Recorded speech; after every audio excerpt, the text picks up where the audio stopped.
कोई रोज़गार नहीं मिल रहा था तो मजबूरन हालात इस साइड पे ले गए। मेरे साथ मौजूद हैं कसूर के 30 साला मोहम्मद डॉक्टर नुमान, जो कि डिसेबल हैं, एक टांग से मजदूर हैं। इन्होंने डॉक्टरेट की डिग्री हासिल की। नौकरी ना मिलने के बावजूद जो है इन्होंने अपने ही वालिद के सब्जी के स्टॉल पर जो है सब्जी बेचना शुरू कर दी। अम्मी का ख्वाब था कि मैं डॉक्टर बन जाऊं। अम्मी ने डॉक्टर बनाने के लिए ही, क्योंकि हमारे ख़ानदान में कोई भी आज तक डॉक्टर नहीं बना, मैं अकेला ही था जो डॉक्टर बना। मेरा ना एक्सीडेंट हुआ था स्टडी के दौरान ही, तो मेरी 5 बोन्स उसमें फ्रैक्चर हो गई थी। तो अम्मी का ख्वाब पूरा किया, वो ख्वाब पूरा करके जो सा था वो आज मैं किस हाल में हूँ। मुझे बताएं कि आपके हाथ में डिग्रियां हैं और आप इतनी बड़ी डिग्री हासिल करने के बावजूद सब्जी बेचने पे आ गए। बस आपको क्या बताएं भाई, ज़िंदगी के हालात इस तरफ ले गए। इधर आना तो नहीं चाहते थे इस साइड पे, लेकिन हालात इस साइड पे ले गए। क्योंकि इतनी स्ट्रगल की है, डिग्री की है, डॉक्टर बना हूँ मैं, तो जब कोई रोज़गार नहीं मिल रहा था तो मजबूरन कभी आ जाता हूँ, कभी नहीं आता, कभी 200-400 मिल जाते हैं। इस तरह से ये मामला हो रहे हैं। मुझे बताइएगा कि कौन से सन में आपने डॉक्टरेट की डिग्री हासिल की? जी, मैंने 2020 के एंड पे डॉक्टर की डिग्री हासिल की थी यूनिवर्सिटी से 100% स्कॉलरशिप पे। 100% स्कॉलरशिप पे? हाँ जी, 100% स्कॉलरशिप पे। तो मैंने मैट्रिक में भी टॉप किया था और मैंने इंटर में भी अपने कॉलेज से स्कॉलरशिप ली थी 100%। आप एक पाँव से माजूर भी हैं, ये बचपन से हैं या फिर कोई बाद में हादसा पेश है आपके साथ? नहीं, मेरा ना एक्सीडेंट हुआ था जिसमें स्टडी के दौरान ही, तो मेरी 5 बोन्स उसमें फ्रैक्चर हो गई थी। 3 हाथ की, 1 बाजू की और 1 हिप जॉइंट की बोन, जिसको हम कुल्ले की हड्डी कहते हैं, फेमोरल हेड भी कहते हैं। तो डॉक्टर्स ने शिकंजा लगा दिया था। शिकंजा लगाने की वजह से मेरी जो टांग है वो 5 इंच शॉर्ट हो चुकी है, क्योंकि इन्फेक्शन हो गया था और डॉक्टर ने हड्डी को काट दिया था। तो ये मेरा एक्सीडेंट हुआ था जिसने मुझे ये मजदूरी में कर दिया। आप इतने मेहनती थे, इतने लायक थे, आपने मैट्रिक में भी टॉप किया, उसके बाद जो है आपने बहुत सारी डिग्री भी हासिल की, लेकिन आज आपको नौकरी नहीं मिली। अफसरदा हैं? बहुत ज़्यादा, बहुत ज़्यादा। मैंने ज़िंदगी की जो स्ट्रगल की थी सारी, वो मैंने इसलिए की थी कि मैं एक मुकाम पे पहुंच जाऊं। अम्मी का ख्वाब था कि मैं डॉक्टर बन जाऊं। अम्मी ने डॉक्टर बनाने के लिए ही, क्योंकि हमारे ख़ानदान में कोई भी आज तक डॉक्टर नहीं बना, मैं अकेला ही था जो डॉक्टर बना। तो अम्मी का ख्वाब पूरा किया, वो ख्वाब पूरा करके जो सा था वो आज मैं किस हाल में हूँ आप सब देख सकते हैं। माँ जी ने कहा था कि आपने डॉक्टर बनना है? हाँ जी, मम्मा की ख्वाहिश थी, क्योंकि ख़ानदान में कोई भी आज तक डॉक्टर नहीं ना बना, तो अम्मी का ख्वाहिश पूरी करनी थी, इसलिए जो सा मैं अम्मी का ख्वाब पूरा करने के लिए इसको चुना। डॉक्टर नुमान साहब किसी प्राइवेट हॉस्पिटल में भी तो जा सकते थे? जी, प्राइवेट हॉस्पिटल्स भी हैं, लेकिन मेरी फील्ड फिजियोथेरेपी है, डॉक्टर ऑफ फिजियोथेरेपी।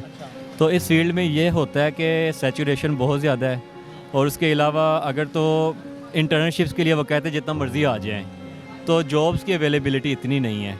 बात ये है, तो जो हमारी फील्ड में सक्सेसफुल हैं वो हैं जो अपना क्लिनिक डाल लेते हैं या जो बाहर चले जाते हैं, इस तरह से होता है। तो प्राइवेट हॉस्पिटल में भी कोई सिस्टम नहीं बन सका।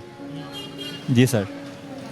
अच्छा, मुझे बताइएगा कि आपको फिर ख्याल कब आया कि अपने ही वालिद के जो सब्ज़ी का लगाया गया स्टॉल है उस पर सब्जियाँ बेचनी शुरू कर दी? जी, बात करने का मकसद ये है कि मजबूरी है, करना तो नहीं चाहता, क्योंकि डॉक्टर की डिग्री ली है, क्योंकि मैं अपना क्लिनिक बनाना चाहता हूँ। लेकिन बात यह है कि जब कुछ बन नहीं रहा था तो फिर मजबूरन मुझे बैठना पड़ा, और क्योंकि हमारे घर में राशन हमें कोई लेके देता है, और हमें जो है अब्बू सब्ज़ी का छोटा सा ठेला है उनका, और अम्मी भी घर में सिलाई करती हैं।